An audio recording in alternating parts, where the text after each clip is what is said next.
Buenas tardes, noches para todos los asistentes a la sala virtual de la Fundación Excelencia, Liderazgo y Transformación. En continuación del seminario permanente de geopolítica y conflictividad, hoy vamos a traer un tema que probablemente para muchas personas de quienes estamos en la sala resulte completamente novedoso. Y es el primer paso que vamos a dar de varios, porque la idea es analizar geoestratégicamente, geopolíticamente, cada una de las 22 regiones geopolíticas del mundo y cómo Colombia podría interactuar con ellas. Entonces, en este primer episodio lo que vamos a ver es un bosqueo general de lo que son esas 22 regiones geopolíticas consideradas por la ONU, algunos de los aspectos de la relación de esas regiones con dos temas fundamentales que son la seguridad y el desarrollo, con énfasis especial en la vivienda y la alimentación. Y finalmente, cómo la ONU está actuando en Colombia. Y luego una pregunta bien desafiante para nosotros hoy es qué hacer, qué proponerle a nuestras dirigencias con el fin de salirnos de ese esquema de dejar de ser beneficiarios de la ONU como limoneros y pasar a ser, ojalá, más bien de los que aportan, por ejemplo, con alimentos. Pero vamos a ver un montón de cosas aquí para formarnos una idea geoestratégica y geopolítica que nos ayude a tener mucha más visión y a que podamos transmitirle a nuestros contertulios las realidades de lo que es y de lo que debe ser, y que entendamos cómo funciona el mundo, cómo está concebida las Naciones Unidas. Ya hemos hecho otros talleres aquí en los cuales hemos analizado a grandes rasgos la carta. Después hicimos un ejercicio en que vimos los 17 objetivos 2030 tan satanizados por la derecha y tan elogiados por la izquierda. Y después de hacer un ejercicio entre todos los asistentes de ese taller, coincidimos que ni lo uno ni lo otro, que lo que pasa es que al ideologizar los programas nos salimos de contexto y entonces no llegamos a los puntos medulares. Este tema es bien interesante lo que vamos a ver hoy, probablemente, como decía, novedoso para algunos, para otros será complemento y para otros seguramente les quedará faltando porque esperaban más. Pero de los aspectos que vamos a tocar tenemos la certeza que nos van a iniciar a inducir a profundizar más en este tema. En primera medida, miremos cómo surge la ONU en 1945. Pues es el resultado de la Guerra Mundial, es el resultado de la experiencia que había de la Liga de las Naciones, que no ha tenido el efecto que se esperaba de, a ver si puedo ocultar esta barra que es que se aparece cuando se mueve el cursor. Bueno, entonces vemos aquí en el mapa que cuando nace la ONU como consecuencia de los resultados de la Guerra Mundial, hay tres grupos. Los fundadores, que están en azul claro, los que se adherieron después y los que no iniciaron, que están en gris. Esos son los tres grupos con los que inicia la ONU.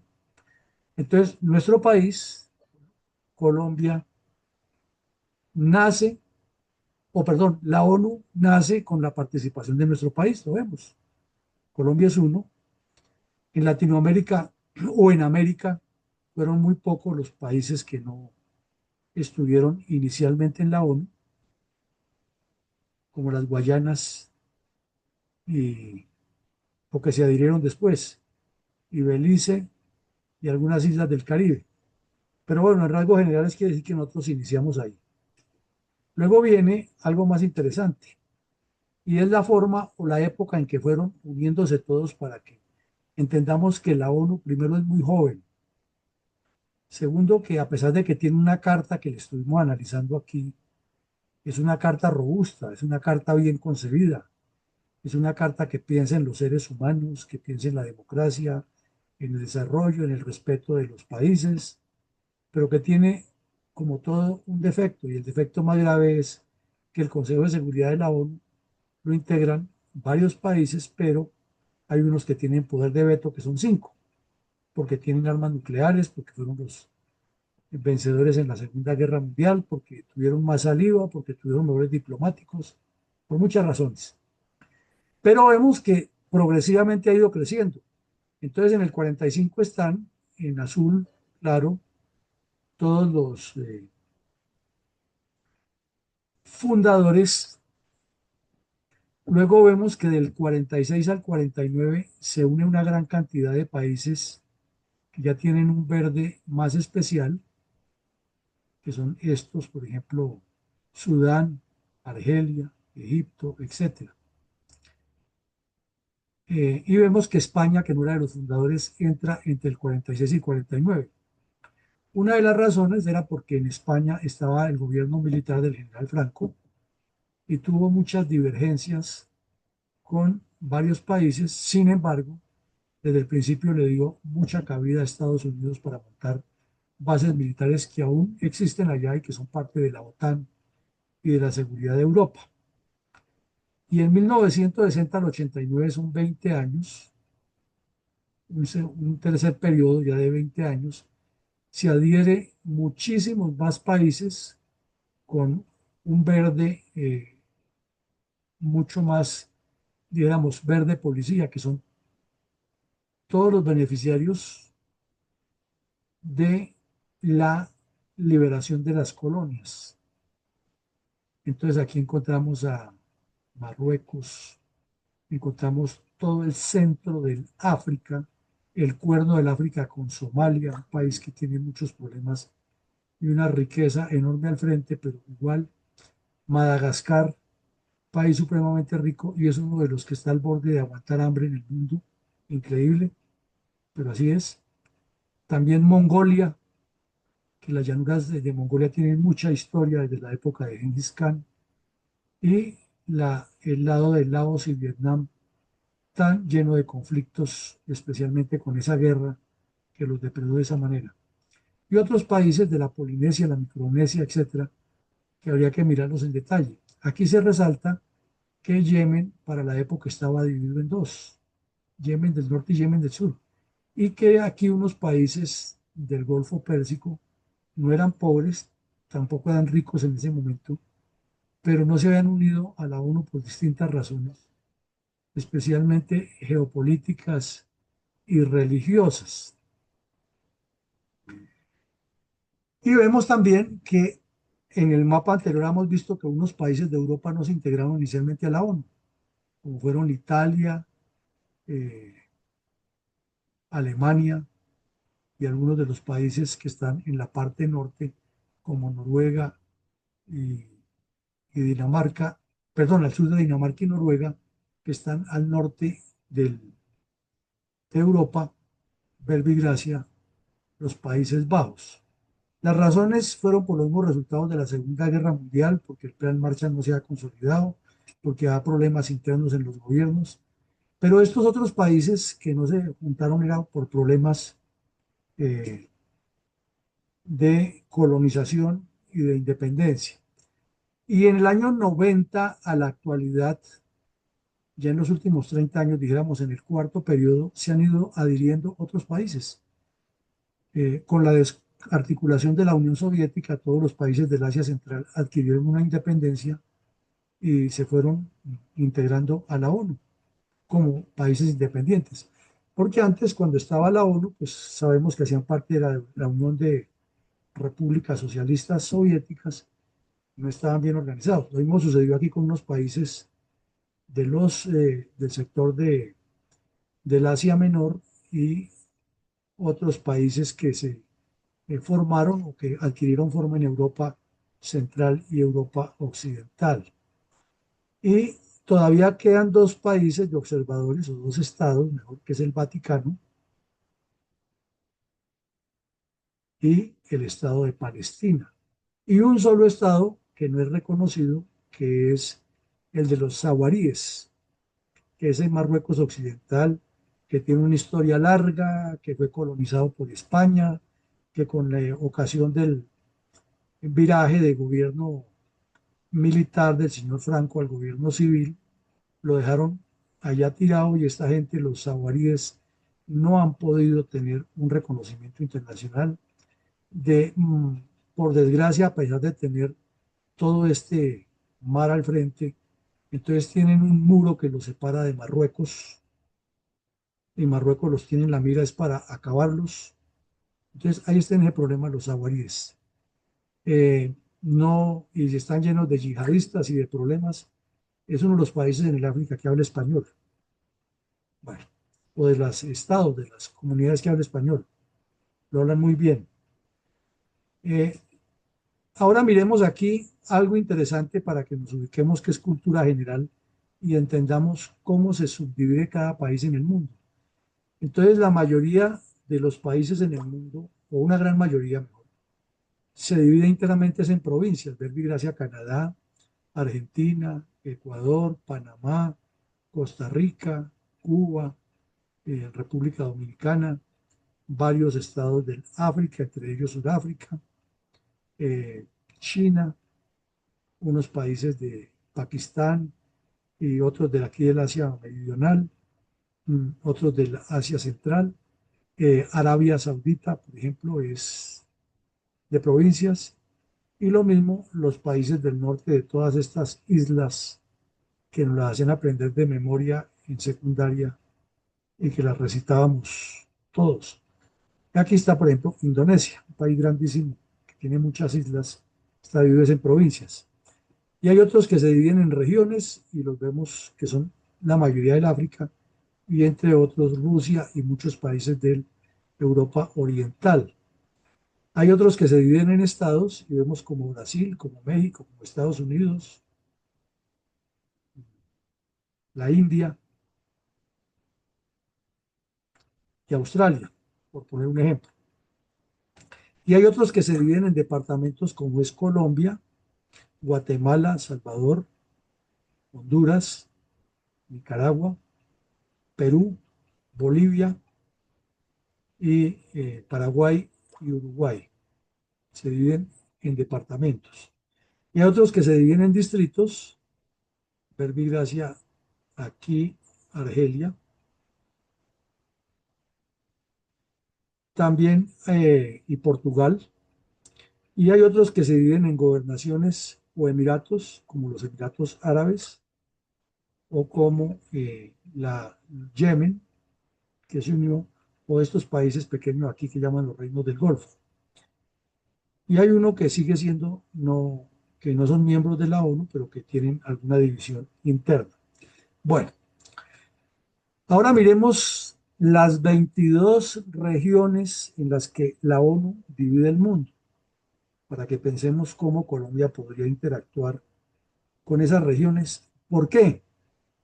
Porque resulta que de una u otra forma esas regiones se integran en organizaciones no gubernamentales, en organizaciones multilaterales que forman sus propios esquemas para negociar, para comerciar y para desarrollar cultura. Lamentablemente nuestra política exterior ha estado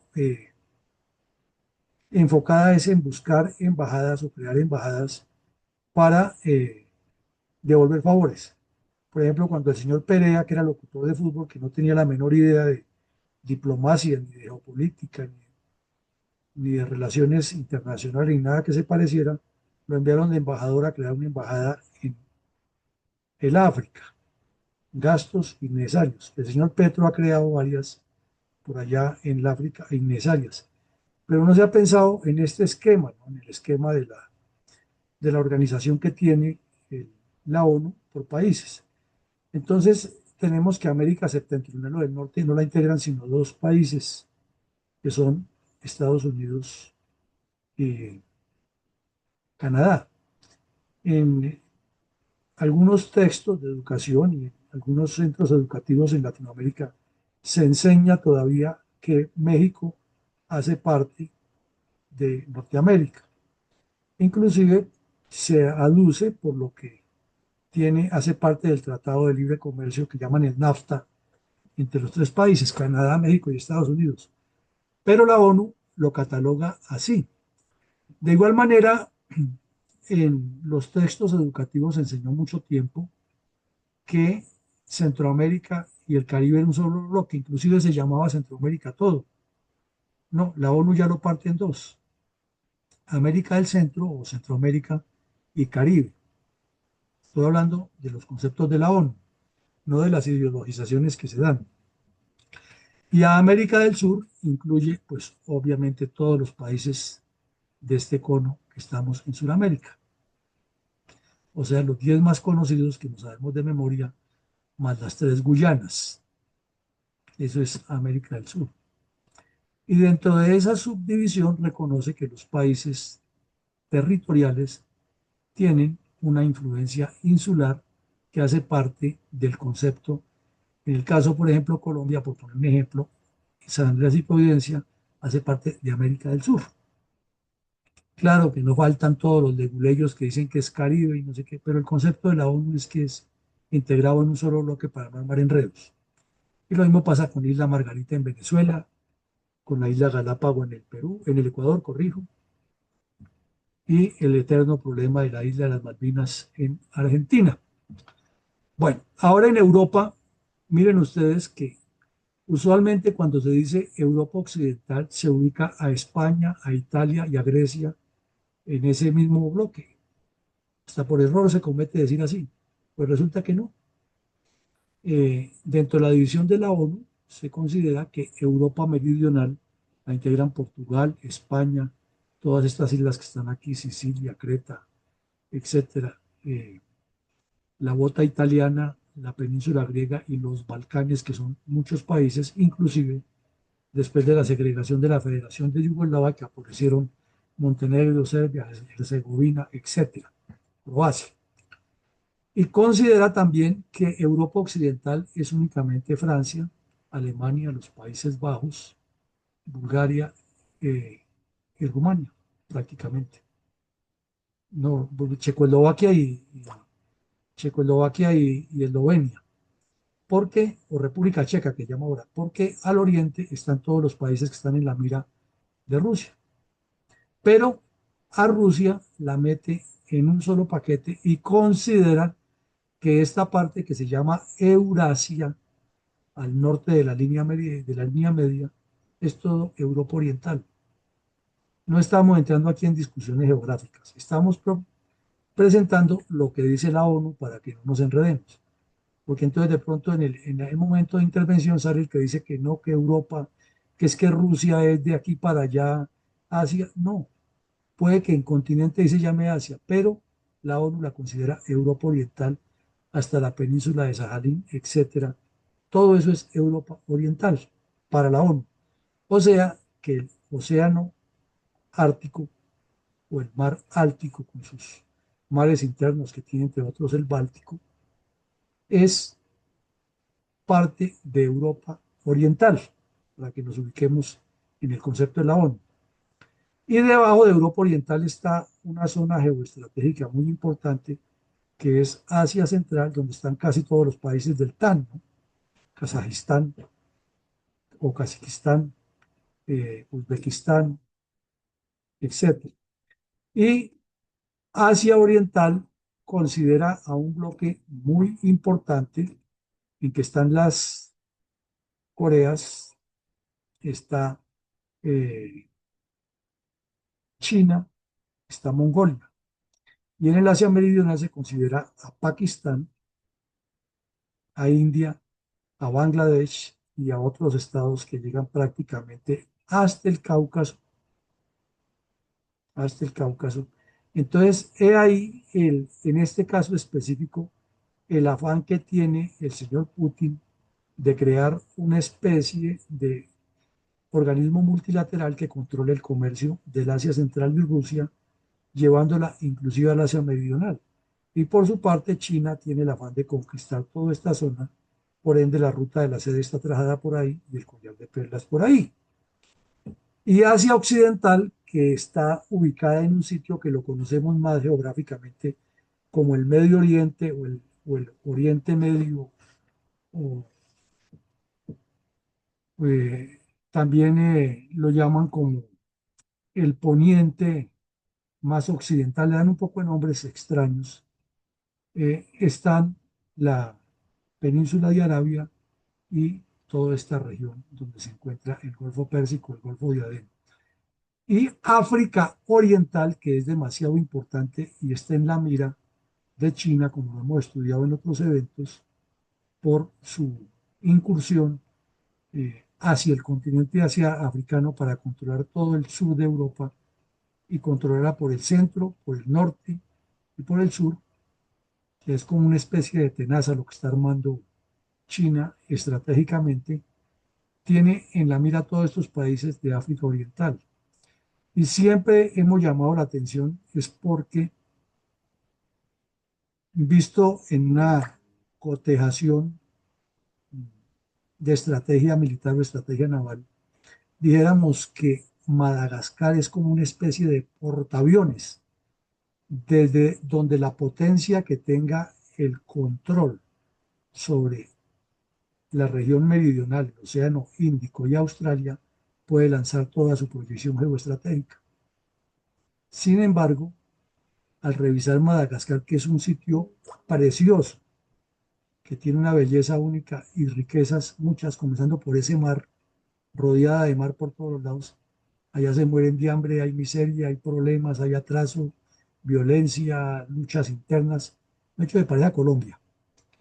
Y los países del África Oriental afectados por la dependencia colonial y porque no han evolucionado, problemas tribales, problemas de expoliación de sus recursos, presencia de las potencias incitando guerras internas, divisiones, terrible. Y otra región muy importante, para que no la confundamos, es el África Central. ¿Qué significa central? Porque están todos los meridianos que le dan el uso horario a esta región, la determinan como el centro del África, pero tiene costas en el Océano Atlántico y tiene las costas enfrentadas con América del Sur, particularmente con Brasil, con Argentina, las Guayanas y Venezuela, y en algo desde nuestra península de La Guajira o saliendo al Caribe, también tendríamos una costa enfrentada. Y tenemos también el África Occidental, que es una zona donde hay mucho potencial, porque los países europeos la han expoliado históricamente, especialmente Francia, de manera excepcional. Durante la pandemia se presentan una cantidad de golpes de Estado en esta región, porque el yihadismo ha crecido mucho, pero es una zona que tiene una salida hacia dominios europeos, especialmente portugueses y españoles, y tiene salida directa hacia nuestro continente o entrada directa desde nuestro continente, y curiosamente, en lugar de generar desarrollos y intercambios de alto valor, lo que se ha producido es o se ha convertido en una de las rutas del narcotráfico. En eso sí somos muy hábiles los latinoamericanos. Y tenemos también que todo el norte de África es África septentrional. Aquí hay una yuxtaposición interesantísima, que es la zona del Sahara o Sahara y el Sahel o Sahel, que llaman la zona sahariana, subsahariana, es porque es un gran desierto que le da una connotación muy especial y se ha convertido en un epicentro de delincuencia mundial. Entonces son las preocupaciones que tiene la ONU y por eso organiza su mapa así. Entonces nos queda a grandes rasgos una idea que tenemos una división del mundo de acuerdo con la ONU, no con los criterios geográficos que tenemos en mente ni con nuestra visión. Porque, por ejemplo, antes se consideraba que todo esto era la Polinesia. No, ahora está dividida en Micronesia, que son pequeñas islas, Polinesia, que son mucho más grandes, y Melanesia, que tiene ya hasta ocupación en una isla bastante importante. La riqueza de esta zona es incalculable. Y hay otro subcontinente o continente que está aislado, que es Australia y Nueva Zelanda. Sin embargo, por lógica del ejercicio geopolítico y de la amplia presencia que tuvieron de los británicos cuando primero daban la vuelta por aquí, por la parte meridional del África, y luego cuando lograron meterse por aquí con la apertura del canal del Suez, eh, hicieron que Australia se convirtiera en el imán que controla un montón de islas de estas. Por ejemplo, las islas Fiji, para mencionar algunas. Y en la Polinesia también tienen muchos dominios.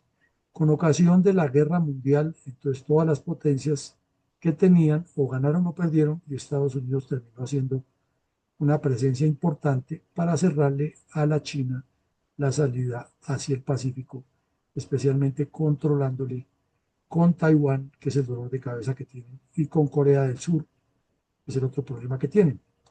Entonces nos formamos una idea que el mapa está dividido en 22 regiones, que ahí encima están los intereses de las potencias y que Estados Unidos es el que mayor control tiene por la teoría geopolítica u oceanopolítica, como la llaman ahora, del almirante Ma. Ahora vemos otro mapa aquí del orden mundial, que es un portal muy interesante de geopolítica y estrategia, que nos lo presenta en colores mucho más claros y ya en nombres mucho más cercanos a nuestro lenguaje. Entonces no dice Europa septentrional, sino dice Europa del Norte. No dice África meridional, sino dice África del Sur. Y nos explica bien aquí con los colores qué es lo que compone Asia suroriental, porque hay una mala interpretación de pensar que el sudeste asiático, como llaman, son solamente las islas, ¿no? También incluye varios países, aquí a Vietnam, Cabo, Cambodia, Cambodia y Laos, etcétera. Y que la Melanesia, la Polinesia y Australia tienen sus respectivas organizaciones internacionales. Y ya veremos en especial por qué esta zona de la Melanesia y la Polinesia tiene una característica especial o una caracterización especial. Nos recuerda aquí también el portal EOM, el orden mundial, que Europa Oriental comienza en la frontera con Europa Occidental o con la antigua mm, República Alemana y se extiende hasta el oriente, prácticamente a los límites con la península de Alaska, donde se reunirán el viernes el señor Trump y el señor Putin. Entonces uno mirando todo este mapa concluye varias cosas. Rusia per se es el estado más grande del mundo. Es uno de los estados más ricos. Tiene riquezas en su subsuelo impresionantes. Tiene una diversidad geográfica y una diversidad geopolítica. Tiene mar en el Báltico, tiene mar en el Polo Norte o cercano a la Antártica, pues, a la Ártica, perdón, al Ártico. Tiene mar en el Pacífico, tiene incidencia hasta cerca del mar de la China, pero todavía la voracidad no les alcanza. Quieren robarse a Ucrania, quieren eh, explotar los recursos de Ucrania, quieren conquistar nuevamente el Asia Central, ya no como Unión Soviética, sino como Rusia, y quieren llegar hasta el Asia Menor y el Bajo Cáucaso para salir por el estrecho de Bósforo, por el otro estrecho que hay allí, se me escapa el nombre en este momento, Dardanelos, hacia el Mediterráneo y salir a controlar Europa Occidental. O sea, la ambición de poder que tiene el señor Putin no le alcanzarían 1000 vidas para poder conocer todo lo que quiere conquistar. Pero esa ha sido históricamente la ambición de los zares. Entonces los mapas hablan muchísimo, nos dicen muchas cosas y cada uno nos trae aspectos interesantes de geopolítica. Ahora miremos, contrario censo, lo que nos pasa.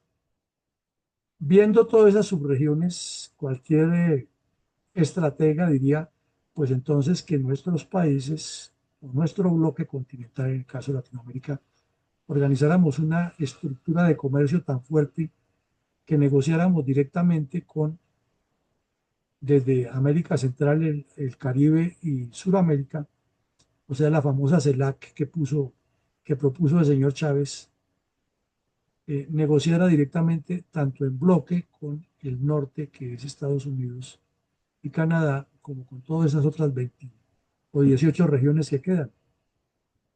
No en todas con la misma intensidad, pero aprovechando costas enfrentadas, aprovechando rutas marítimas, rutas aéreas, etcétera. Imposible. Imposible porque cada quien se cree el dueño. Si internamente en cada país no nos ponemos de acuerdo, mucho menos a nivel internacional, porque Latinoamérica ha sido vista siempre es con las corrientes y las tendencias. Entonces, si está en la corriente conservadora, entonces son los que están alineados con Estados Unidos. Y si es la corriente liberal, es la de los supuestos cambios y nada cercano a Estados Unidos y lo contradictorio. Y ahora con toda esta cantidad de izquierdistas peor, porque quieren poner a Latinoamérica a pelear con Estados Unidos. Y están muy bien correspondidos porque de allá también hay gente que quiere pelear con Latinoamérica. Pero, ¿qué nos indica todas estas flechas? Que en lugar de ser rutas comerciales permanentes de productos de va y viene, son rutas del narcotráfico, imagínense ustedes.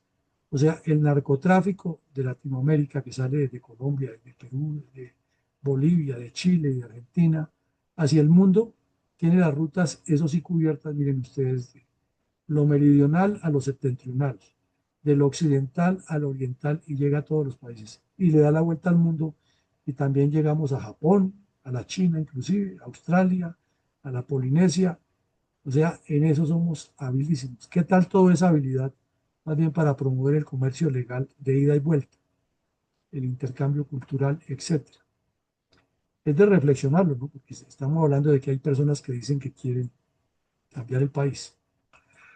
Hablábamos ahora de qué es lo que pasa en los estados insulares del Pacífico. Resulta que lo hemos aprendido por geografía y por información general, que todas estas islas son de formación volcánica, pero que el Océano Pacífico de Pacífico no tiene sino el nombre, que tiene muchas fenomenologías extrañas, verbigracias, los tsunamis, y que estas islas están en riesgo de desaparecer o de estar muy afectadas en el futuro. Entonces se han hecho unas asociaciones entre ellos que tampoco les han funcionado mucho, pero es que alrededor de esas islas está, dicen los especialistas, entre el 30 y el 50% del potencial pesquero del mundo. Entonces hay que buscarle la fórmula para explotar todo ese potencial pesquero y estos países han hecho una cantidad de acuerdos que no les han funcionado. Últimamente, el que sí llegó con las fauces abiertas, ya nos imaginamos quién es, a formar una organización del Pacífico. Y entonces los chinos le han metido el dinero que sea, pero siempre ellos ponen un peso para sacar un millón, más o menos la proporción. Y buscan funcionarios corruptos o donde no haya un contrapeso estratégico y lo están haciendo. Entonces, parecería ser que si no interviene Occidente, si Australia, que es el imán, no desarrolla otro tipo de actividades y se deja cooptar por China, todo esto terminará siendo una colonia disfrazada de China para explotar toda esa riqueza pesquera y venderle ellos al resto del mundo la pesca. Nos pone a pensar a nosotros, con semejante costa que tenemos 1.200 kilómetros de litoral pacífico, costa enfrentada con todas estas islas y con un mar internacional en el que pudiéramos también desarrollar nuestro potencial. Entonces aquí estamos agarrados entre petristas y uribistas y santistas, uribistas y los seguidores de Mocus. Y no avanzamos y no miramos hacia el resto del mundo. Y por ejemplo, esta riqueza, Colombia con dos mares, debería haber tenido una política hacia los océanos hace rato para desarrollar todo nuestro potencial, pero no podemos. Somos incapaces porque es mejor matarnos aquí entre nosotros y buscar peleas internas. Ahora miremos algo muy interesante. Increíble que Colombia y Ecuador, con semejante potencial, los dos que si se unen forman ya una costa no de 1.200 sino de 1.800 kilómetros de costa enfrentada para explotar ese mar, una sinergia, por ejemplo. Y si le meten los 2.000 del Perú serían 3.000 y si le meten los 7.000 de Chile, serían 10.000, y si le meten los 4.000 de Centroamérica, serían 14.000 kilómetros lineales de un solo consorcio para explotar ese mar y poner el tate quieto a la China. No, pero es que es más fácil ponernos a pelear entre nosotros. Mucho más fácil que ir a pelear por lo que nos puede unir a todos en un proyecto estratégico. Entonces, miren ustedes lo que nos pasa. En Colombia y Ecuador con semejante riqueza y tenemos presencia de la oficina de la ONU Habitat. Y uno se pregunta, ¿y esa vaina qué es? Porque casi nadie la conoce. Pues resulta que es una dependencia de la ONU que se financia con recursos propios de la ONU y con donaciones internacionales de países que van a los países pobrecitos a resolverles el problema de vivienda y de asesoría en la organización de ciudades, porque los países no pueden hacerlo. Y está en el África por toneladas, hay inclusive en países de Europa, increíble, en el sector de los Balcanes y de la antigua Unión Soviética, ahí en el Asia, en algunas zonas, pero no están ni en la parte productiva de la China, que es la costa oriental. En Rusia, perdón, en Mongolia existen, en Rusia no. Y en esta zona de estas islas tan ricas, increíble que tengan que ir a enseñarle a construir las casas, teniendo esa potencialidad con esa riqueza, con el mar por todos los lados. Entonces el problema es de mentalidad.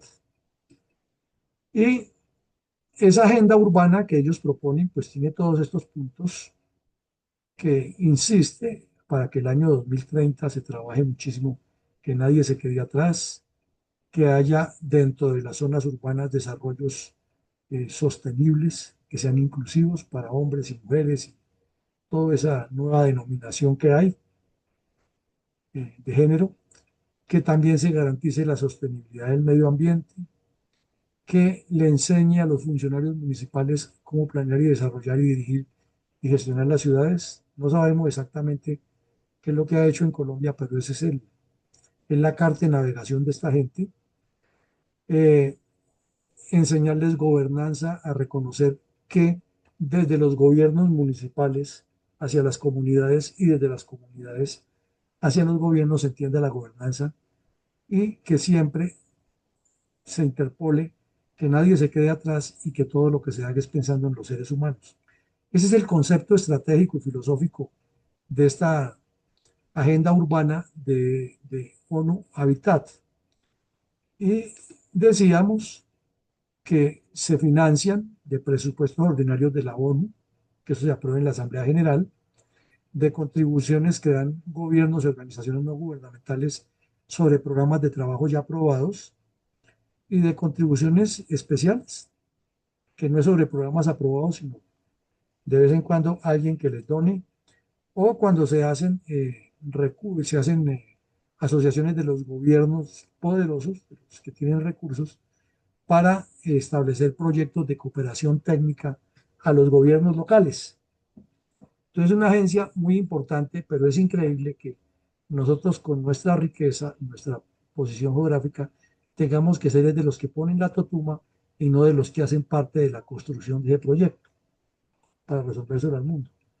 Pero claro, si no somos capaces de manejar el Ministerio de Vivienda nuestro, ¿qué podríamos aportarle al mundo?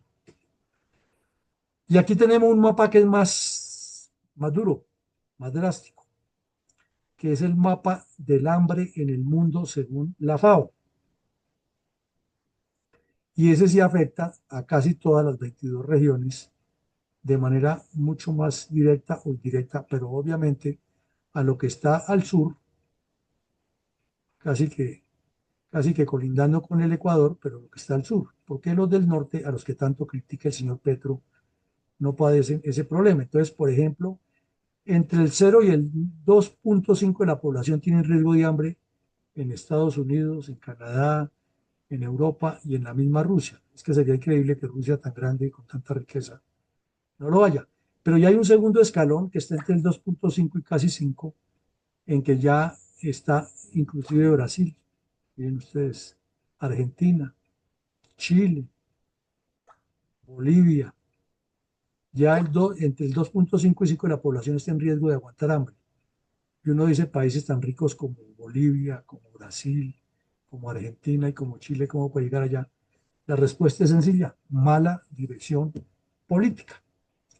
Y hay otros que ya están en un tercer nivel, del cual orgullosamente hacemos parte los colombianos y los peruanos, que es el que está entre el 5 y el 10%, 5 y 9,9%. Y en Sudamérica estamos Colombia, Perú y Paraguay. Y uno se pregunta, ¿cómo es posible que Colombia, con todos los pisos térmicos y con ese potencial agropecuario, haya entre el 5 y el 10% de posibilidad de personas que aguanten hambre? Y la respuesta es lógica. Si el 40% de la pobreza, de la población colombiana vive en pobreza, es obvio que un alto porcentaje de ese 40% esté en la mira de poder aguantar hambre. ¿Por qué? Por toda la fenomenología del mal manejo político. Y del 10 al 25% ya tenemos a países latinoamericanos que nadie se lo explicaría, como Bolivia. Venezuela sí tiene la explicación con semejante delincuente que haya y toda su mafia. Ecuador, Salvador, Honduras y Nicaragua en el triángulo norte de Centroamérica, Guatemala. La razón es por los malos gobiernos. Pero atérrense ustedes de esto, bajemos a una cifra: 40 al 60%, que ya es lo más grave.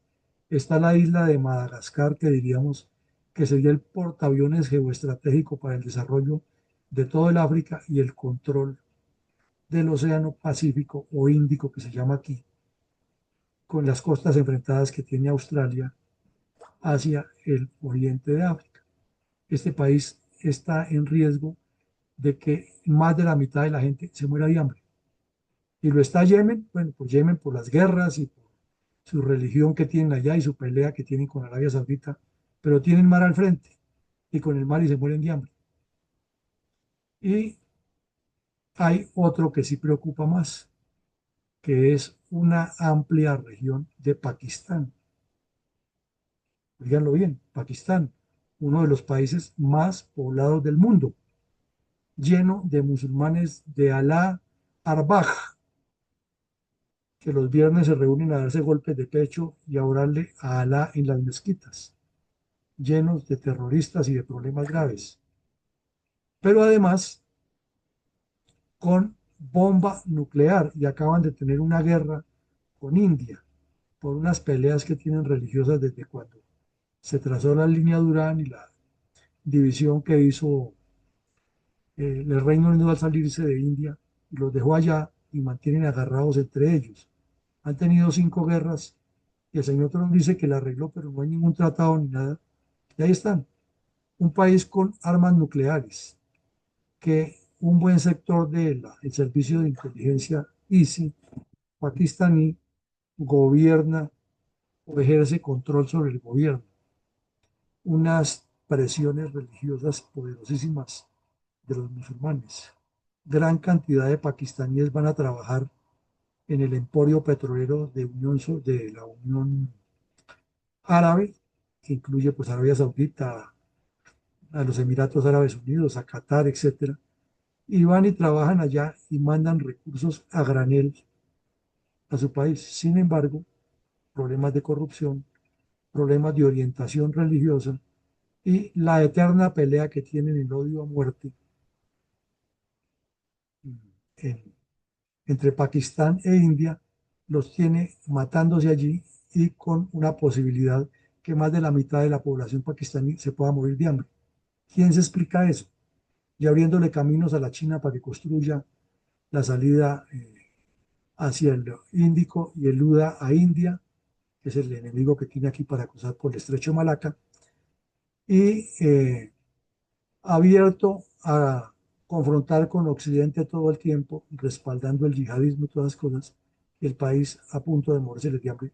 Además, con unas regiones muy ricas, ¿no? Porque también hay riquezas, y hasta tierras raras en Pakistán, pero ¿quién le pone el cascabel al gato? En África tenemos el centro de África, donde mantienen en guerras todo el tiempo, también con altísima posibilidad de morir de hambre, pero aquí, sobre todo en esta zona subsahariana, donde el clima es tan terrible, por ejemplo, en Malí.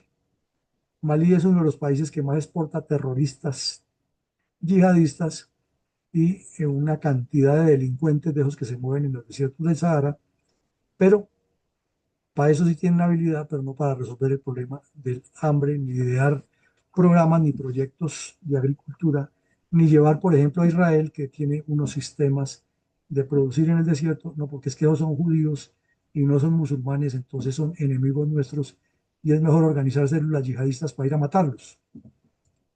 Y los países árabes ricos, entonces utilizan es casi siempre esa gente para dividirlas entre los que están en sunitas y chiitas y los que están con Arabia Saudita y los que están con Emiratos Árabes Unidos. Y ahí vemos que en Sudán, por ejemplo, que se dividió, Sudán aquí, se dividió en dos países, entonces están en una guerra interna ya entre dos delincuentes con poder que dicen ser generales y se están matando allá y allá apareció hasta un batallón de emiratíes que lo integran colombianos y otras nacionalidades, a chilenos y de otros latinoamericanos que están yendo allá a matarse por los herederos de Alá y los países al borde de las hambrunas.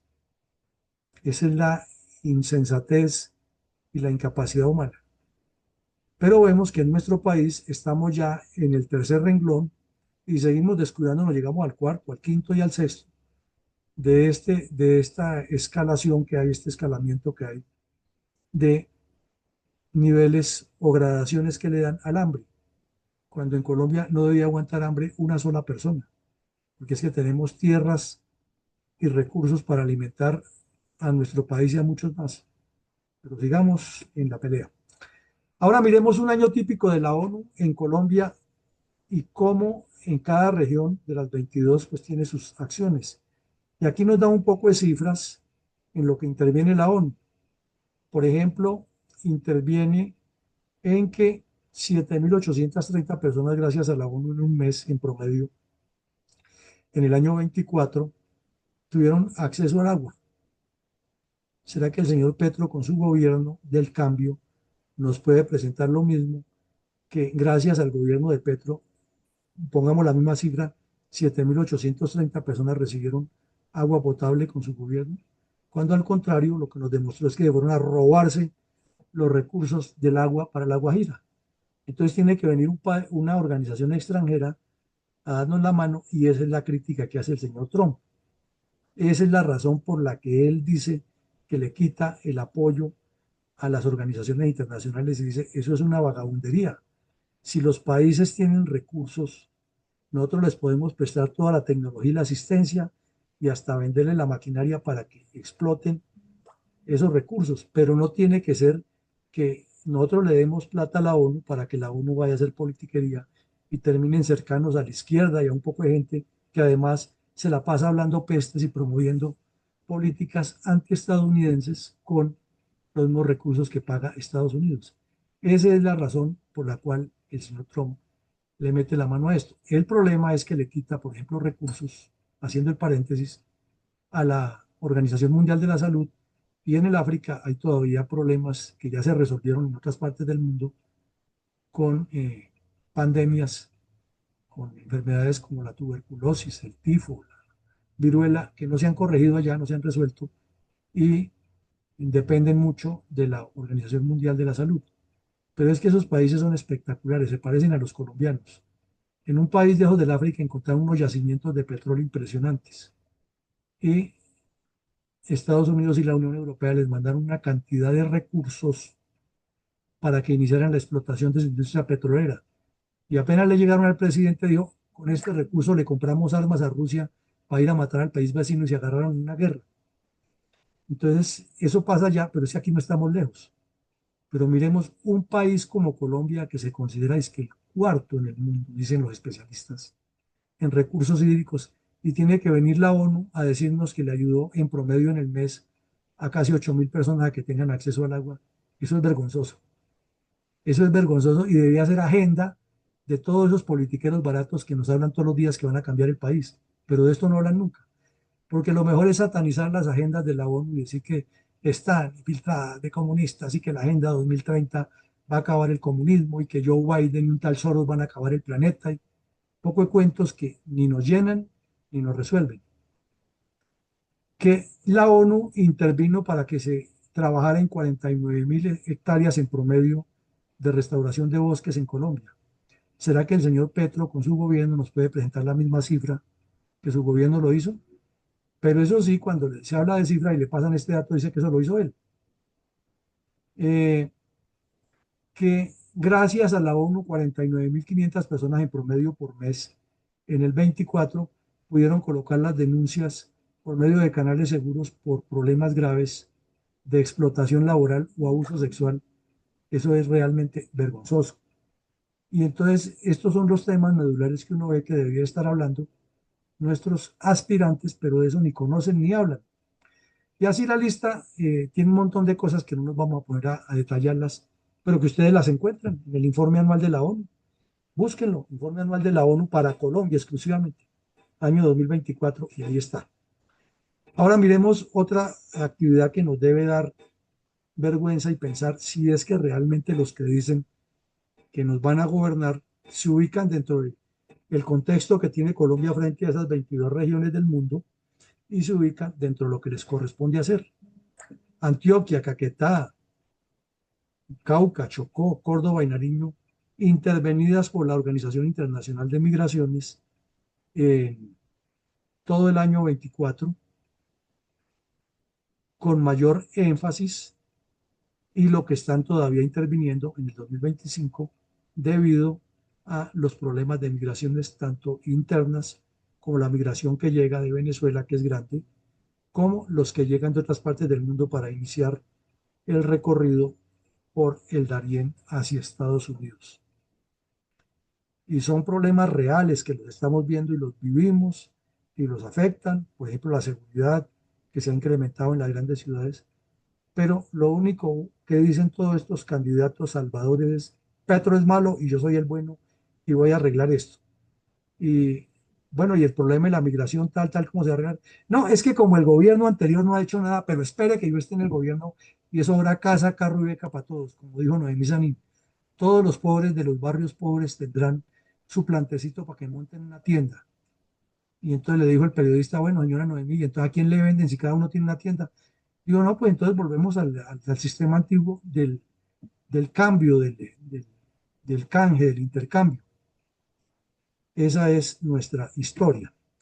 Entonces, mi coronel Alarcón, para no alargarnos más, vimos primero las 22 regiones y vimos que nuestra interacción, nuestra visión hacia allá, le están llevando son los delincuentes y no el Estado. Y mm, tenemos un reto, pues o Colombia sigue siendo parte de los mendigos o Colombia entra a ser parte de los que resuelven el problema en el mundo. Eso sería lo que debería estar pensando un candidato presidencial. Entonces, les pedimos a todos que en 2 o 3 minutos, por favor, 2 o 3 minutos, no una conferencia ni que le faltó decir que el mar que está entre Europa y América se llama el de los Sargazos y que le faltó decir que la Polinesia tiene tantas islas. No, no estamos en esa competencia académica de quién sabe más. Y vayamos a la respuesta concreta. Eh, Señale usted una estrategia concreta para que Colombia interactúe con la ONU y con las 22 regiones, y no para que se eternice Colombia como uno de los beneficiarios de este organismo multilateral. Por favor, 2 minutos. No queremos charla paralela ni conferencia para que podamos intervenir y tratemos de sacar ideas productivas respecto a esto. Adelante, mi coronel. Pues las buenas tardes, noches para los que no he podido saludar en el presente programa. Entonces, de acuerdo con la solicitud que nos da el coronel Villamarín, vamos a darle respuesta a este interrogante. Eh, Tiene la mano levantada la ingeniera Rosalía. Adelante, por favor.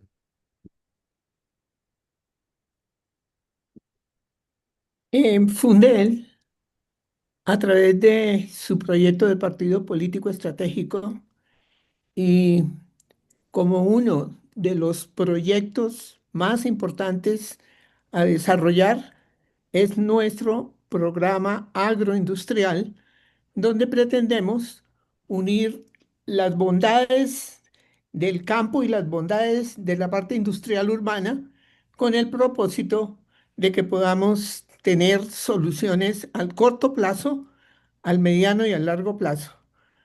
Tendríamos que explicarles francamente y claramente de qué se trata este programa agroindustrial y, por supuesto, es probable que les interesara para otras regiones de las mencionadas como las regiones estratégicas que ellos tienen en un montón de intervenciones que probablemente son más teoría que real práctica de la Organización de las Naciones Unidas. Muchas gracias. Mi coronel Saavedra tiene la palabra recordándoles la orientación que tenemos en la ayuda de señalar una estrategia concreta para que Colombia interactúe con la ONU y con las 22 regiones y no para que se eternice como uno de los beneficiarios de este organismo multilateral.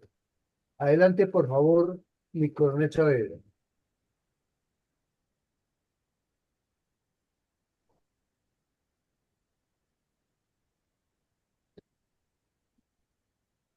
Bueno, entonces vamos entonces con mi coronel Iván González. Gracias, mi coronel. Pues yo estoy de acuerdo con la idea de la ingeniera Rosita, que somos una nación de espíritu agropecuario, de objetivo, de misión, de destino agropecuario. Pero fuera de que necesitamos entonces reorientar ese esfuerzo humano a la producción agropecuaria, disculpe que estoy como afectado del pecho, tenemos que, sobre todo, es organizar el campo colombiano, el sector rural, tecnificarlo, educarlo, prepararlo, hacerlo eficiente y, lógicamente, darles garantías de seguridad y de transporte de su producción y un enfoque quizá internacional para vender productos agropecuarios colombianos en el exterior. Entonces, quizás de pronto más es un asunto de educación del sector agropecuario y de logística y de visión, de objetivo, para que no tengamos esos niveles de hambruna, de poca alimentación, porque es que la fortaleza del cuerpo, pues cuando está bien cubierta, entonces ya vendrá la capacidad intelectual y por lo tanto la buena salud y el buen desarrollo y la armonía, la tranquilidad, la paz nacional. Entonces, estoy de acuerdo con ese enfoque. Creo que por ahí es nuestra manera de contribuir a los objetivos de las Naciones Unidas. Gracias, mi coronel. Señale una estrategia concreta para que Colombia interactúe con la ONU y con las 22 regiones y no para que se eternice como uno de los beneficiarios de este organismo multilateral. Tiene la palabra entonces mi coronel Raúl Peña. Coronel, buenas noches, ¿cómo me escucha? Perfectamente bien. Adelante, por favor, mi coronel. Bueno, yo considero que hay muchas estrategias, pero teniendo a nosotros como país con dos mares, 1.760 kilómetros de extensión con el mar Caribe, 1.300 con el mar Pacífico, con 3.000 kilómetros frente al mar, con toda la producción. Es imposible que nosotros no estemos explotando esos recursos naturales. Yo le pongo nuevamente el ejemplo. Yo estoy viviendo en Panamá y Panamá, Estados Unidos tiene unos sitios aquí donde cultivan, desarrollan, explotan y se lo llevan absolutamente todo. La empresa Walmart, esa cadena de almacenes Walmart tiene aquí unas camaroneras y unas atuneras. Son fábricas absolutamente gigantescas de atún y camarón. Y diariamente salen buques cargados de atún y camarón hacia los Estados Unidos y nosotros no somos capaces con esa cantidad de kilómetros de mar que tenemos para explotarlos y para poder aprovechar y dar a conocer y darle alimentación a muchísimos países del mundo.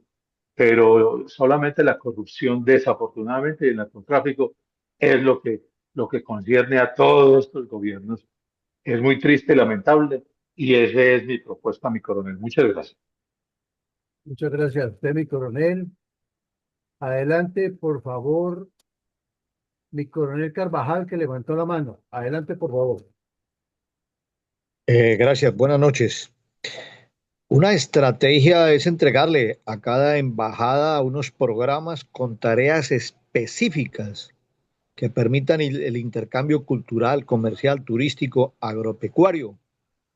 Programas que permitan establecer una balanza comercial con países de las 22 regiones. Es que el medio establecido por la ley para interactuar con otros países y con la ONU, pues son las embajadas. A ellas es a las que hay que poner a trabajar con tareas y objetivos específicos. Muchas gracias. Muchas gracias a usted, mi coronel. Eh, Camilo, por favor, adelante.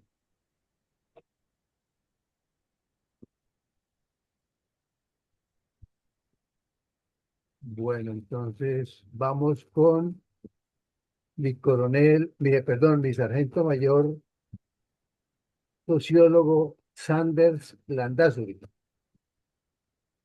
Buenas tardes, mi coronel, muchas gracias. Especial saludo para todos los presentes en esta aula virtual. Dando respuesta a lo establecido por mi coronel Villamarín, pues mi estrategia concreta, específica, estaría orientada justamente hacia la implementación de los proyectos regionales de desarrollo sostenible, que van justamente de la par con los objetivos que ha establecido la Organización de Naciones Unidas. Y en ese orden de ideas, mi estrategia estaría ya con líneas específicas orientadas hacia el proyecto de energías renovables en la región, programas de agricultura sostenible en diferentes regiones del país, proyectos de gestión integral de residuos, que es también algo que Colombia no lo ha manejado, la iniciativa de turismo sostenibles en esos parques nacionales y por último los programas de conservación de agua en zonas semiáridas. Esos elementos estarían dando cumplimiento justamente a la implementación de proyectos regionales de desarrollo sostenible y permitiría en cierta forma que Colombia no se eternice como uno de esos beneficiarios siempre utilitarios, prácticamente parásitos de este sistema.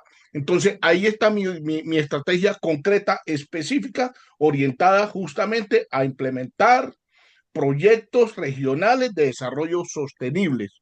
Muchas gracias, mi coronel. Muchas gracias a usted. Perfecto, mi sargento mayor. Tiene la palabra la doctora Ethel.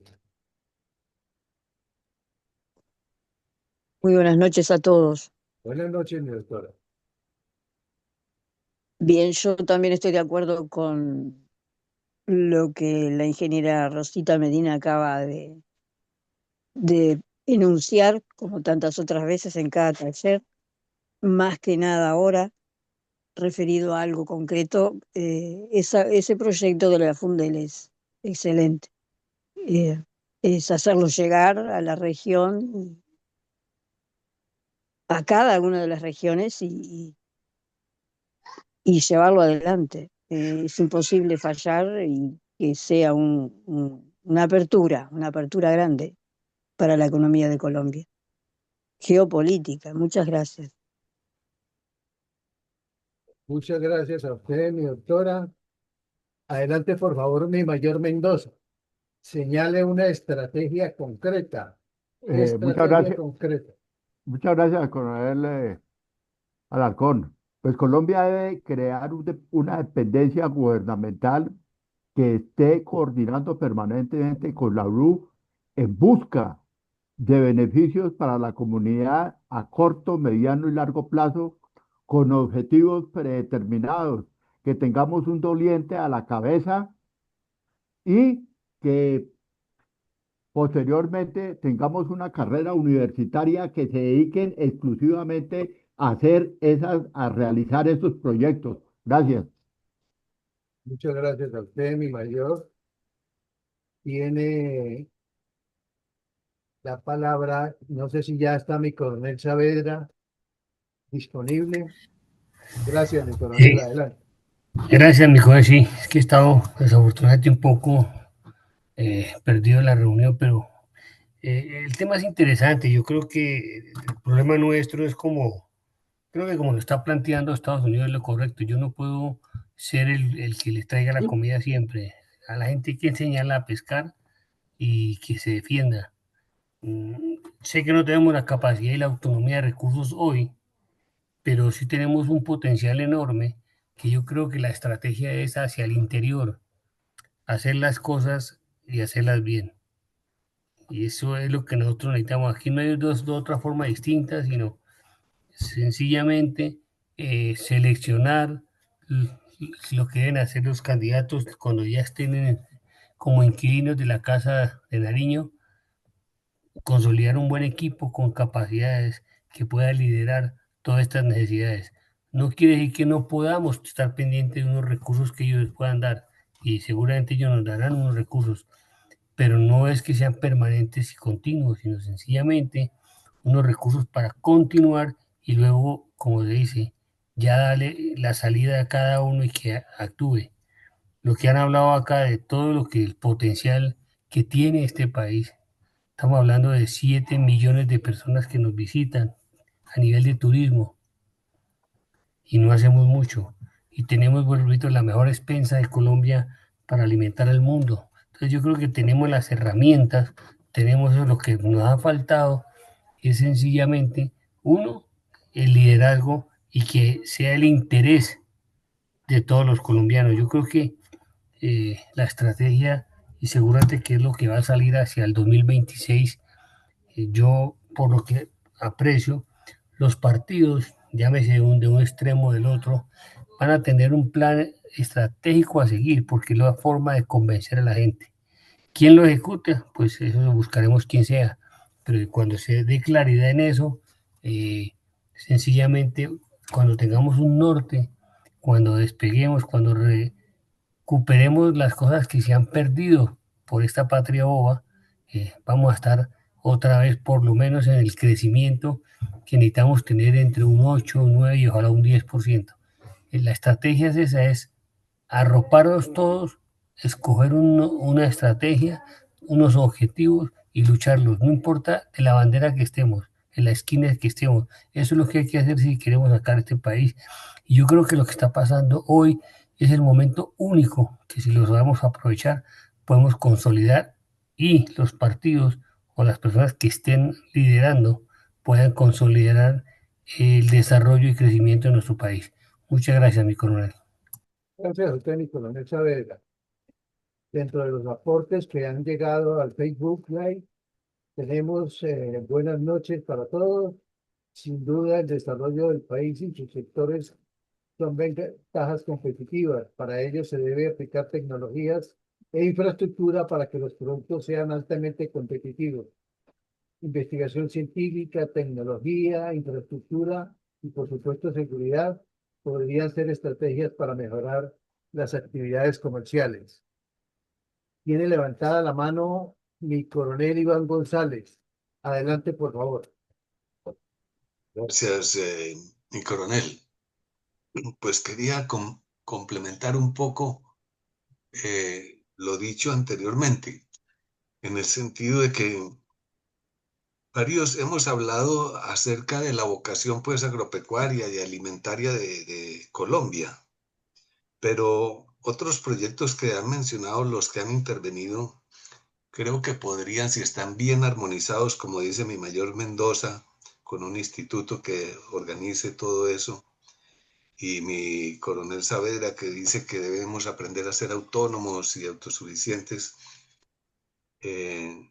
pues debemos enfocar esas tareas como por ejemplo la pesquera que dice mi coronel que habló desde Panamá, eh, en que produzcan demanda laboral y por lo tanto pues hacer proyectos que demanden trabajo laboral colombiano. Porque en la medida en que muchos trabajadores y empleados y la gente esté recibiendo sus salarios, pues van a demandar más alimentos y más sostenibilidad humana de sus familias y todo, y salud. De tal manera que si esos proyectos mencionados, distintos al agropecuario, pueden generar esas demandas del agro, pues bienvenidos, porque entonces realmente se enfoca casi todo el esfuerzo nacional en esa misión agropecuaria que siempre hemos mencionado que debe tener Colombia. Gracias, mi coronel. Muchas gracias a usted, mi coronel González. Señale una estrategia concreta para que Colombia interactúe con la ONU y con las 22 regiones, y no para que se eternice como uno de los beneficiarios de este organismo multilateral. Para ello tiene la palabra mi capitán de navío, Carlos Cariaca. Carlos Mariaca, perdón.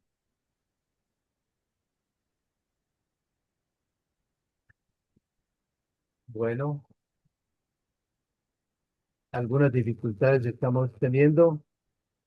Tengo por aquí más Sí, abajo a... muy buenas noches, perdón. Hágale, mi capitán. Muchas gracias. Sí, bueno, yo soy capitán de navío Carlos Mariaca de Bolivia y bueno, he tenido la oportunidad de trabajar no solo con Naciones Unidas, sino con ONGs internacionales, con el tema de defensa civil, gestión de riesgos. Y ahí me he dado cuenta que la contribución que hacen las Naciones Unidas es muy importante. Nosotros trabajamos con ellos en el área de prevención, ¿no? Y el área de prevención y gestión de riesgos es multisectorial. Vale decir de que trabajamos en temas agropecuarios, como bien han hecho mención los que me han sucedido, también en temas de educación, de salud, etcétera.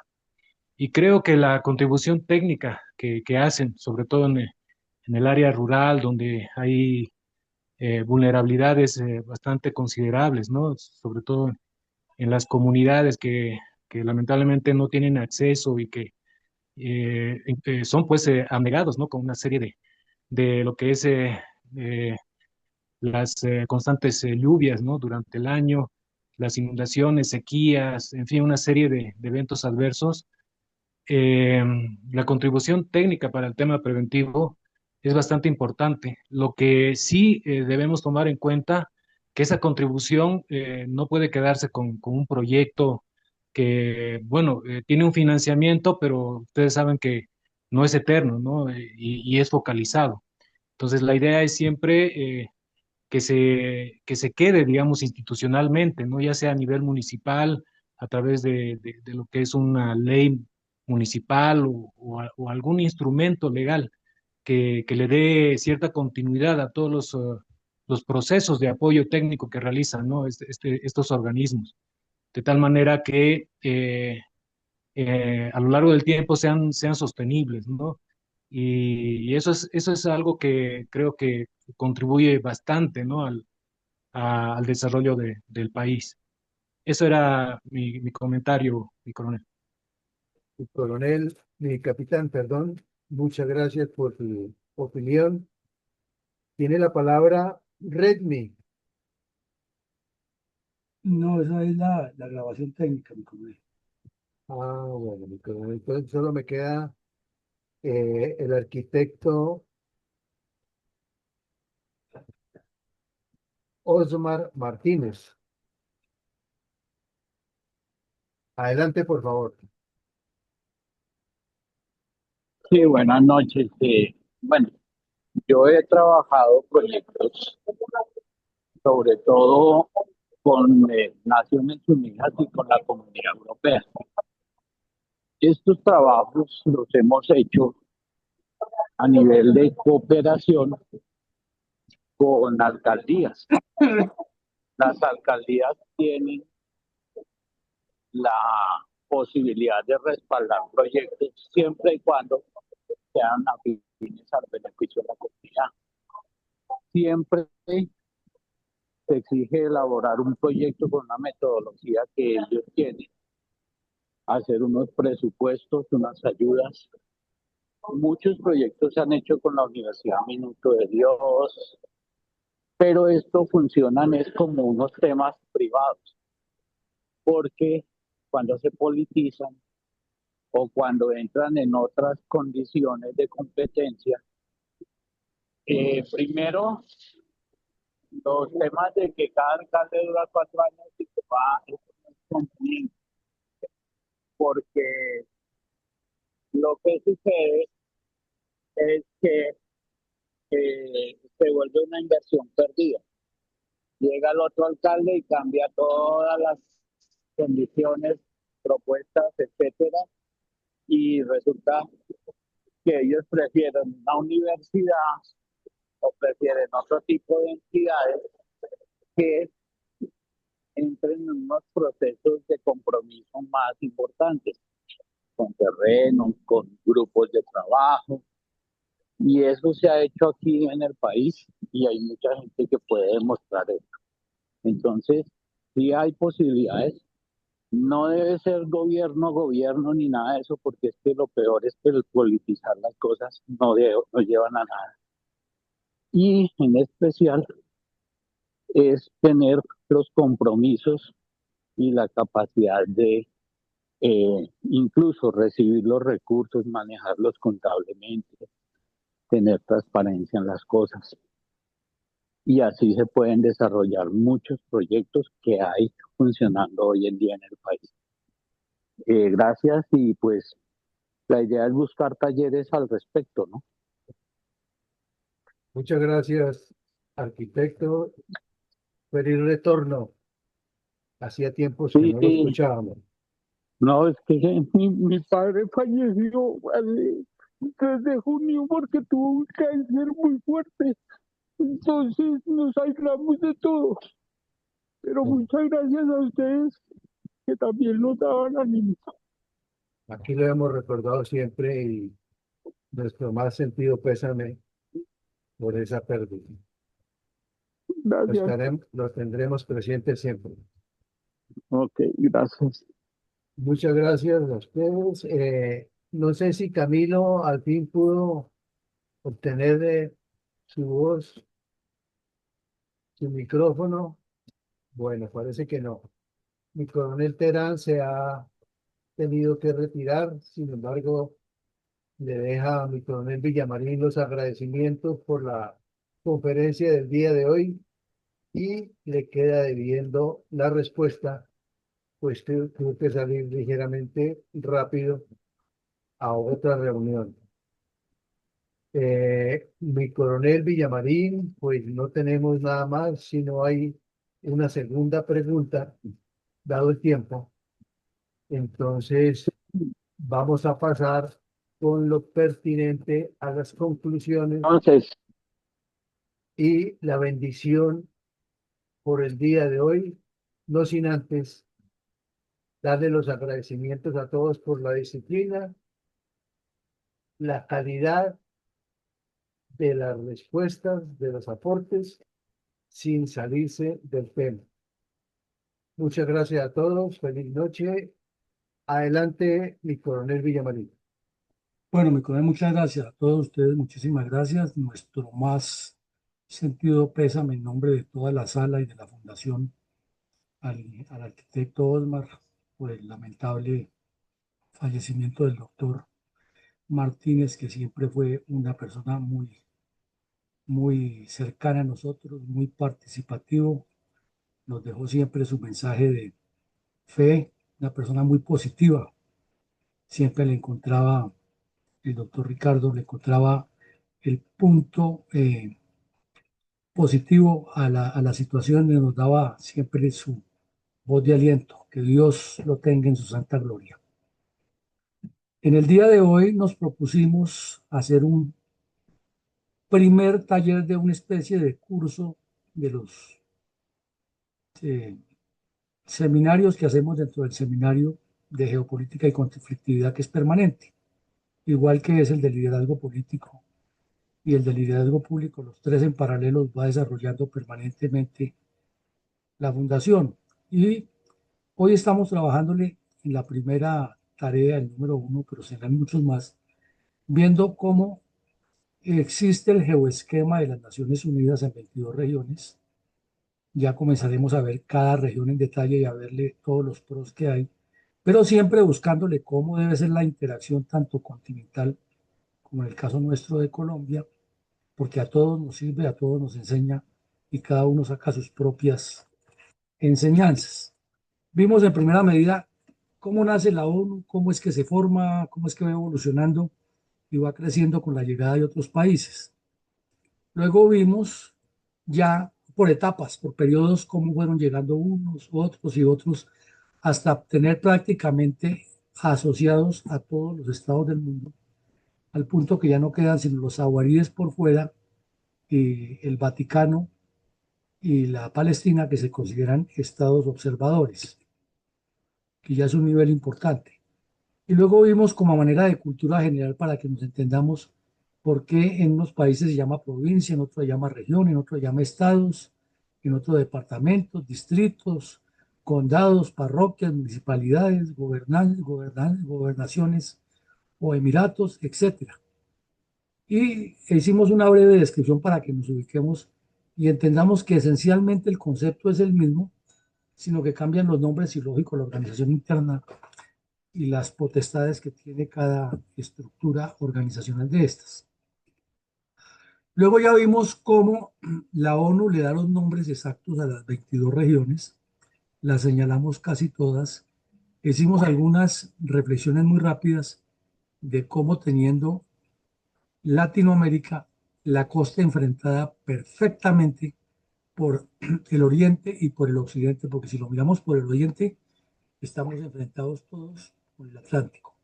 Y si lo miramos por el occidente, estamos enfrentados con las costas asiáticas, todas por el occidente. O sea, estamos en el centro o en un pivote central que nos permite intercomunicarnos, pero no hemos podido por estar en nuestra pelea. Y ya después vimos cómo la, la ONG, el orden mundial, nos da los nombres mucho más parecidos al lenguaje que utilizamos castellano. Luego vimos la preocupación que nos da que desde varios países de nuestro continente, en lugar de pensar en organizar un proceso comercial impresionante con las 22 regiones del mundo, son los narcotraficantes los que han hecho es una cantidad de rutas, pero para mover cargamentos de drogas ilícitas. Luego vimos algo interesantísimo de unas costas que las tenemos al frente de las nuestras, latinoamericanas, especialmente colombianas, chilenas, panameñas, ecuatorianas, peruanas, que están esas islas con el potencial más grande pesquero del mundo, con problemas que se pueden desaparecer y necesitan inversión y acción para explotar toda esa riqueza, pero no hay fórmula que desde Latinoamérica lo desarrollemos porque estamos quedados en esos aspectos.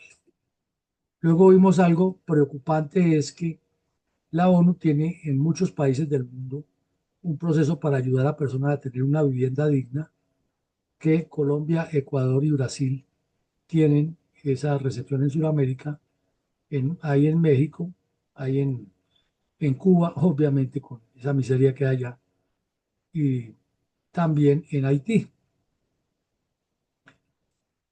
Explicamos brevemente cuál es la agenda, qué es lo que ellos consideran, poniendo siempre al ser humano por delante y ayudando a la organización de las ciudades en un desarrollo sostenible e integral.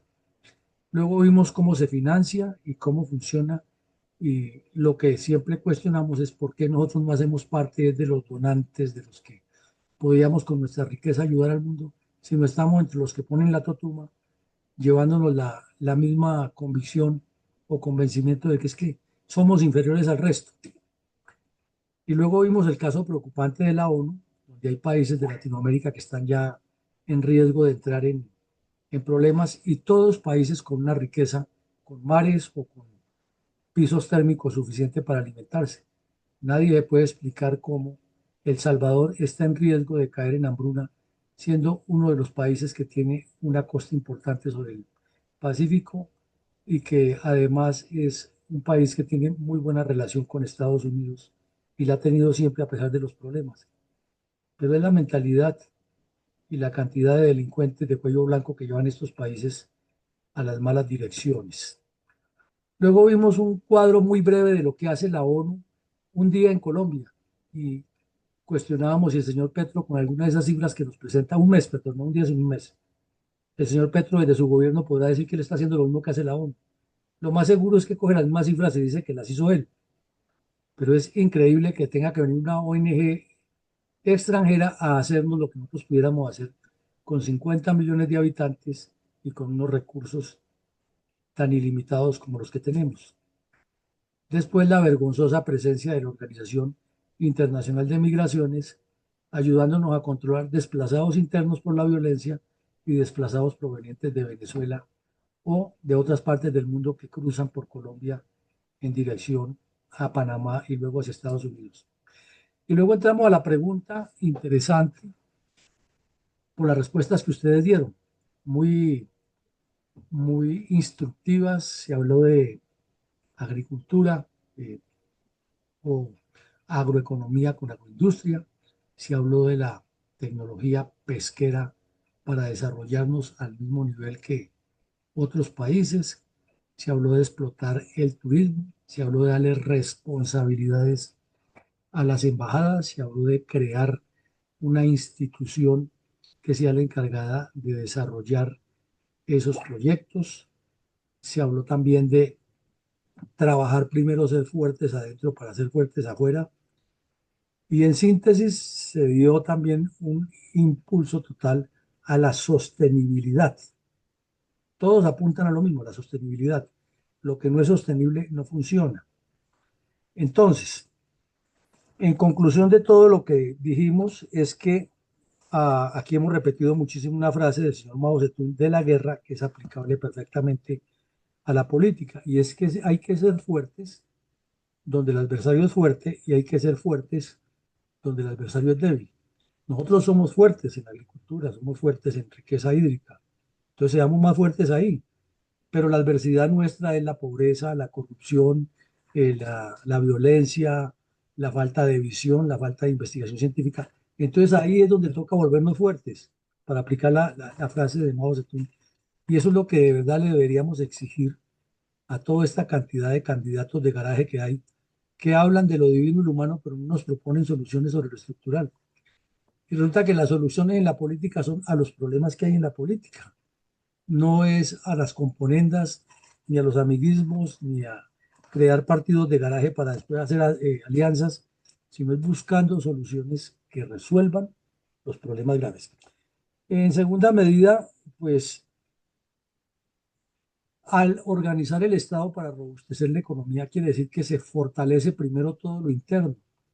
Y hay algo que hemos dicho aquí y que todo el mundo lo utiliza como frase de cajón, es que está en la educación, claro, pero hay que decir cuál educación, cuáles son los énfasis y cuáles son los aspectos sobre los cuales se va a enfocar ese desarrollo para que el país tenga, además de cantantes y futbolistas y reggaetoneros, y ahora se volvió la profesión de los especialistas youtubers, para sacar videos, bueno, que sigan haciendo todos los que quieran vivir de eso, pero que haya más gente dedicada a producir y menos leguleyos. Y finalmente, es que a los candidatos eh, lo que hay que exigirles es que pertenezcan a un proyecto y que ese proyecto esté atado a los ideales de un partido. Eso de que yo me salgo de mi partido porque es que yo creo que yo soy el que tengo que solucionar este cuento, son mentiras. ¿Qué proyecto tiene? ¿Qué estructura? ¿Qué ha creado? ¿Qué militancia ha formado? No, pues si es tan capaz, quédese en su partido y que su partido decida si es usted o es el otro. Pero no es que se las tire de vivo, que pertenece a un partido hasta cuando le sirve y luego sale a formar su propio partido a ver si logra meter un senador y unos votos suficientes para que le den todos los años su mermelada. Y fuera de eso, dice que él pone esos votos en una alianza. Eso se llama asociación para delinquir, no se llama de otra manera. Entonces pensemos en que a todas esas personas que vengan a ofrecernos que los salvadores digan, bueno, ¿y cuál es el proyecto? ¿Cómo va a resolver el problema de que la ONU tiene que venir a darle mensualmente agua a 7.000 personas porque el país no es capaz de dársela? No es que nos venga a decir que el gobierno de Petro es malo y que el de Duque es malo. Ya sabemos que fueron malos. Presénteme la solución para que no seamos más mendigos de la ONU. Esa sería una forma de meter a esta gente en cintura. Bueno, llegamos al final. Les agradecemos a todos su asistencia y los invitamos mañana a que tengamos otro taller muy interesante. Mi Le... coronel, Sí, mi coronel. antes del final quiero pedir la palabra.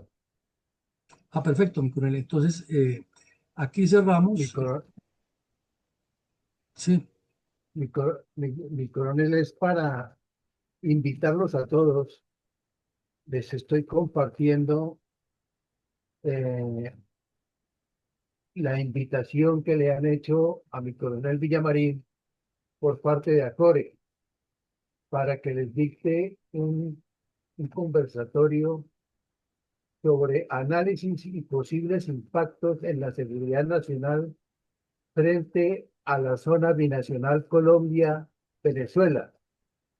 Eso va a ser el día jueves 14 de agosto a las 16 horas y ahora más tarde cuelgo el link para que los que quieran acompañar, como debe ser, a nuestro presidente, lo hagan, por favor. Eso era todo, mi coronel. Muchas gracias. ah, bueno, mi coronel, muchas gracias. Entonces, les deseamos a todos una feliz noche, que Dios nos siga bendiciendo y les decía que los esperamos mañana que tenemos otro conversatorio. El día jueves será a las 6:30, ya que el señor coronel de la Policía Nacional que nos va a venir a ilustrar sobre un tema muy interesante de seguridad ciudadana y de seguridad con toda la delincuencia, unos estudios que ha hecho, puede venir hasta las 6:30, entonces nos corremos un poquitico para que sepan que el jueves es un poco más tarde, pero que habrá conferencia también. Feliz noche para todos. Muy buenas noches, mi coronel. Gracias, feliz noche para todos. Muchas gracias.